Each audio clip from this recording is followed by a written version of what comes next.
સાબરકાંઠા જિલ્લાના પ્રાંતિજ તાલુકાના આમોદરા ગામની સીમમાં ગતરોજ 122 દીકરીઓના સમૂહ લગ્નનું આયોજન કરવામાં આવ્યું હતું કે જે પૂર્ણ થતા પ્રાંતિજ તાલુકાના આમોદરા ગામમાં સાંસદ શોભનાબેન બારૈયાએ સફાઈ અભિયાન શરૂ કર્યું હતું।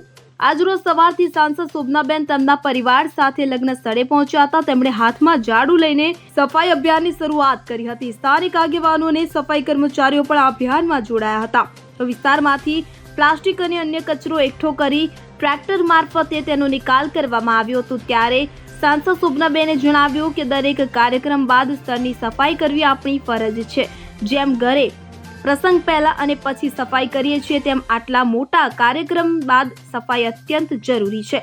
તેમણે ટીમ વર્કથી સમૂહ લગ્નોત્સવને સફળતાપૂર્વક પૂર્ણ કર્યા બાદ સ્વચ્છતા અભિયાન હાથ ધર્યું છે। ઉલ્લેખનીય છે કે આ સમૂહ લગ્નોત્સવમાં સાબરકાંઠા અને અરવલ્લી જિલ્લામાંથી 50,000થી વધુ લોકોએ હાજરી આપી હતી। મુખ્યમંત્રી ભૂપેન્દ્ર પટેલ અને લક્ષદ્વીપ દીવ દમણના પ્રશાસક પ્રફુલ્લ પટેલ પણ કાર્યક્રમમાં ઉપસ્થિત રહ્યા હતા।